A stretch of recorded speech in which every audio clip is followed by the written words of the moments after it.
पर जब बात आती है स्पीकिंग की तो हमारे पास सोचने का टाइम नहीं होता। और इसी को हम स्ट्रेस कहते हैं। साइकोलॉजी की भाषा में अगर हम बात करें तो दिस इज़ स्ट्रेस। और जैसे ही आपके माइंड में स्ट्रेस होगा, आपका जो इम्यून सिस्टम है, वो आपका जो सबकॉन्शियस ब्रेन है, वो स्ट्रेस रिस्पॉन्स जो फंक्शन है उसको स्टार्ट करेगा। अब स्ट्रेस रिस्पॉन्स फंक्शन क्या होता है? फाइट एंड फ्लाइट, या तो फाइट करो या फ्लाइट करो। और फाइट और फ्लाइट की जब बात आती है, तो इमेजिन करो कि आप एक अंधेरे रास्ते पे चले जा रहे हो और सामने से कोई डाकू मंगल सिंह आ जाता है चाकू छुरी लेके, तो उस टाइम आप ये सोचोगे कि हैव के साथ वर्ब की कौन सी फॉर्म आती है, या ये सोचोगे मुझे भागना कैसे है राइट?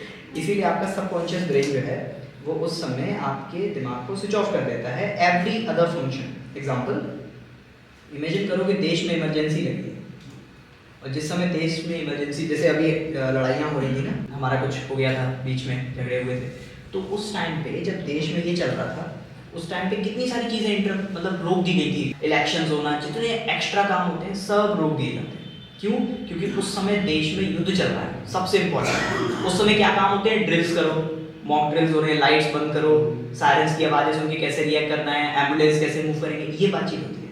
सिमिलरली जब आप आज से हज़ारों साल पहले जंगलों में रहते थे, मैं भी रहता था, हम सब रहते थे जंगलों में जब रहते थे तो उस समय लैंग्वेज का तो कुछ होता ही नहीं था, कम्युनिकेशन तो बहुत बात की बात है ना। उस समय सबसे बड़ी प्रॉब्लम ये होती थी कि घर से निकल के, अभी सोचो आपका घर जहाँ पे भी है, वहाँ से यहाँ तक आप बड़ी इजीली आ गए, पर सोचो आज से करीब 12, 15, 20 लगभग 2 लाख साल पहले इंसान आ गया था। तो सोचो 1 लाख साल भी ले लो, 1 लाख साल पहले चारों तरफ या तो बर्फ होती थी या पेड़ पौधे। तो अगर पेड़ पौधे हैं, जंगल है, तो सोचो आपके घर से यहाँ तक आना कितना बड़ा टास्क है आपके लिए, कितने सारे जीव जंतु मिल सकते हैं। तो उस टाइम आप ये नहीं सोचोगे कि मुझे लैंग्वेज कैसे डेवलप करनी है, उस टाइम आप ये सोचोगे मुझे बच के भागना कैसे है। ठीक है, तो उस समय आपकी बॉडी किस पे काम करती है?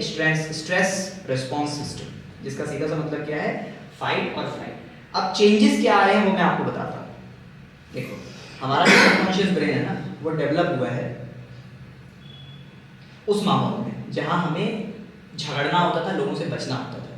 तो इसीलिए आपका सबकॉन्शियस ब्रेन ये पुराने सॉफ्टवेयर पे ही काम करता है। सबकॉन्शियस जो पुरानी कोडिंग हो रखी है, इसको एक ना कंप्यूटर की तरह समझा करो, एक सॉफ्टवेयर जिसकी कोडिंग हुई है। इसकी कोडिंग कब हुई है? इसकी कोडिंग हुई है लगभग 2 लाख साल पहले, और 12,000 साल पहले इंसानों ने गुफाओं के बाहर आना थोड़ा शुरू किया, और पिछले 12,000 साल में आपने जो सीखा और पिछले 2 लाख साल में जो सीखा, उसकी कोडिंग के हिसाब से ये चलता है। इसकी कोडिंग में 2 ही चीज़ें हैं। प्राइमरी ऑब्जेक्टिव इसका ये है सर्वाइव, और सर्वाइव करने के लिए जो करना पड़े करो, जो भी करना पड़े। पहला ऑब्जेक्टिव यही है, जिंदा रहो किसी भी तरह। इसीलिए आप खाते हो, इसीलिए हम इतनी मेहनत करते हैं, इसीलिए आप इंग्लिश भी सीख रहे हो। देखो ना, सबकॉन्शियस आप इंग्लिश क्यों सीख रहे हो? Survival is the first priority. और इसीलिए जब भी इसको कोई डेंजर दिखाई देता है तो ये सीधा सा एक ही रिस्पॉन्स सिस्टम एक्टिवेट करता है, फाइट और फ्लाइट। ये सब साइंस है, इसके पीछे कोई मतलब ऐसा कुछ इमेजिनेशन नहीं है, सब कुछ साइंस है। बस फर्क इतना है कि उस समय जो डेंजर होते थे ना, वो फिजिकल होते थे। शेर आ गया सामने, स्नेक निकल आया कहीं से, डेंजर फिजिकल होते थे। अब क्या हुआ है? अभी भी सेम सिचुएशन है, तो ये डेंजर को आइडेंटिफाई करता है। कैसे आइडेंटिफाई करेगा सबकॉन्शियस ब्रेन? इमोशंस के बेस पे। और इमोशंस कैसे होते हैं? केमिकल्स। केमिकल्स तो रिलीज होते हैं आपके ब्रेन में, केमिकल्स रिलीज होते हैं, उसी से आपको पता चलता है कौन से इमोशंस है, उसी से आपका सबकॉन्शियस ब्रेन पता लगाता है अच्छा ये केमिकल्स रिलीज हो रहे हैं, इसका मतलब ये प्रॉब्लम है। उसको दिखाई नहीं देता बाहर क्या है। अब होता क्या है, जब आप जाते हो स्टेज पे, या फिर जब आपसे कहा जाता है कि आप इंग्लिश में बोलो, तो आपके दिमाग में तुरंत कुछ केमिकल्स रिलीज होते हैं। कौन से केमिकल्स? फियर वाले। ये वो सेम केमिकल हैं जो तब रिलीज होते थे जब आपके सामने शेर आ जाता था आज से 20,000 साल पहले। वही कोडिंग है, तो वही कोडिंग चलेगी ना। दिमाग कैसे देखेगा फियर, क्या इंडिकेट करेगा? डेंजर। डेंजर इंडिकेट करेगा क्या सीन आएगा? फाइट और फ्लाइट। क्योंकि सबकॉन्शियस ब्रेन ये नहीं जानता कि यहाँ खड़े होने के बाद ना तो फाइट का ऑप्शन है ना फ्लाइट का। भाई कोई शेर थोड़ा ना जिससे हम लड़े सामने, और दूसरा फ्लाइट यानी कि हम भाग भी नहीं सकते, क्योंकि हम ऑब्वियसली आए हैं क्लास में सीखने के, तो भागेंगे। तो फाइट और फ्लाइट, बस प्रॉब्लम कितनी है? अब ये जो प्रॉब्लम है ना डेंजर, ये कैसी है? मेंटल। क्योंकि अब रियलिटी में कोई शेर नहीं है जिसके साथ आप लड़ो, लेकिन सब कुछ वही होता है। जैसे जब पहले आपके सामने खतरा आता था तो क्या होता था? स्वेटिंग। क्या होता था? हाई बीपी, ब्लड प्रेशर, या बीपी नहीं लिखता मैं, टेंशन में आ जाओगे आप, हाई ब्लड फ्लो लिख देता हूँ, ठीक है। क्यों? क्योंकि आपका दिल तेज से धड़कता है, आपकी सारी मसल्स में जल्दी जल्दी से ऑक्सीजन पहुंचा दो ताकि आपके अंदर इतनी एनर्जी आ जाए कि आप फुल स्पीड से भागो। जैसे डॉगी सामने आ जाता है जब दौड़ने लगता है, पूरी एनर्जी आती है भागने की। ऐसे नॉर्मली कोई हमसे बोले कि चलो जॉगिंग करते हैं तो हम नहीं भाग पाएंगे, पर डॉगी पीछे छूटा हो, किसी का खुला हुआ तो भागते हैं। क्यों? क्योंकि हमारा ब्लड जल्दी जल्दी पहुंच जाता है, सारे मसल्स में सप्लाई देता है कि चलो जी सारे जितने भी आर्मी वाले हैं सारे एक्टिव हो गए। वही चीज़ यहाँ होती है, जैसे मैं आपको स्टेज पे खड़ा करता हूँ, सबसे पहली चीज़ आप नोटिस करोगे स्वेटिंग, दूसरी चीज़ आप नोटिस करोगे हाई ब्लड फ्लो, मतलब कि आपका दिल बहुत तेज तेज धड़केगा।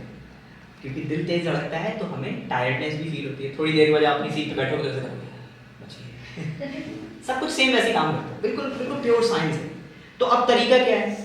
ये प्रॉब्लम है आपकी, ये फाइट और फ्लाइट, ये प्रॉब्लम है। क्यों?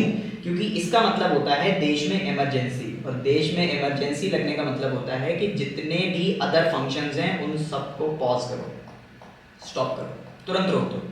तो लैंग्वेज किस में आती है? सेकेंडरी फंक्शन, क्योंकि भाषा जो होती है वो सोसाइटीज बिल्ड करने के लिए होती है। शेर आएगा उससे बातचीत करोगे, भाई देख लो यार आज फास्ट रख लो, तुम नहीं कर सकते ना, देयर इज नो डिप्लोमेसी, ये सेकेंडरी है। जब देश में युद्ध चल रहा हो उस समय डिप्लोमेसी काम नहीं करती, उस समय झगड़ा ही हो रहा होता है। तो मिसाइल फेंकी है, आप बात नहीं कर सकते उस समय कि हाँ जी सर ये मिसाइल वापस दे दो सर अपनी, हम कुछ बात कर लेंगे, कुछ सुलटा लेंगे आपस में बात करके, नॉट पॉसिबल। मिसाइल आ रही है उसको इंटरसेप्ट करना पड़ेगा, that is the only option. इसलिए लैंग्वेज सिस्टम रुक जाता है। इसीलिए जब आप स्टेज पे आते हो या जब आपसे एकदम से कहा जाता है कि हाँ जी चलो बोलो, तो आपके दिमाग में पहला रिएक्शन क्या होता है? ब्लैंक। हमें ऐसा लगता है कि हमने कुछ किया ही नहीं लाइफ में, हमें कुछ पता ही नहीं है। लेकिन लेकिन लेकिन एक बात याद रखो, आपका फोन हैंग हो जाने का मतलब ये नहीं होता है कि आपका फोन खत्म हो गया, आपके फोन में कोई डेटा नहीं है, आपके फोन में सब कुछ है, बस वो थोड़ी देर के लिए हैंग हो गया है। जब हम फोन हैंग हो जाता है तो क्या करते हैं? 2 मिनट वेट करते हैं, 2 मिनट के बाद फोन अपने आप फंक्शंस को ठीक कर लेता है, खुद से फिक्स कर लेता है, और उसके बाद वापस हमारा फोन स्टार्ट, फिर सारे गाने, सारी मेमोरी, सारी फोटो उसी फोन में होती है। इसी तरह जब आपके साथ ये चीज़ हो तो ये तो फॉल्स अलार्म है ना, इमरजेंसी नहीं है, फिर भी किसी ने सायरन बजा दिया, इमरजेंसी इमरजेंसी इमरजेंसी, सारे घुस गए घर में। तो यहाँ पे जब आप खड़े होते हो, यानी आज की दुनिया में फाइट और फ्लाइट रिस्पॉन्स बहुत कम होता है। बहुत कम ऐसा होगा कि आपको लिटरली ऐसा फील होगा कि गुड्डे पीछे पड़े और मुझे भागना है या लड़ना है। सारा स्ट्रेस मेंटल है। फॉल्स अलार्म, हर बार आपका सबकॉन्शियस माइंड फॉल्स अलार्म हो जाता है, ठीक है। तो करना क्या है? करना ये है कि आपको आपके इस कोडिंग को बदलना है। कैसे बदलना है? इसको अंतर करना सिखाओ, फिजिकल डेंजर और मेंटल डेंजर। कैसे करोगे?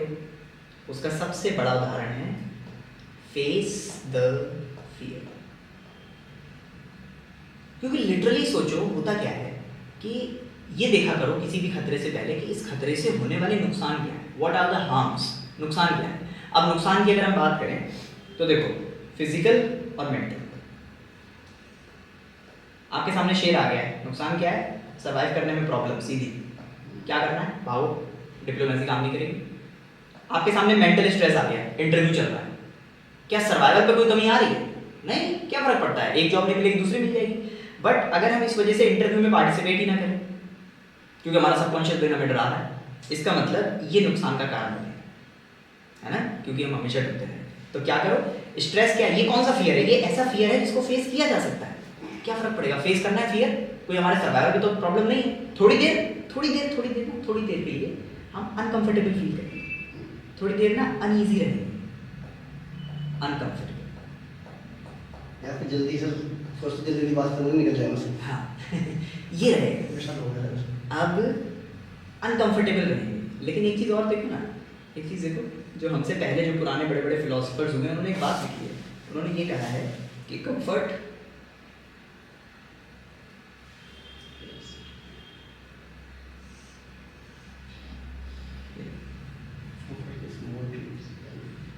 kills more dreams than failure ever will। Comfort जो है वो ज़्यादा ड्रीम्स किल करता है फेलियर से, ठीक है।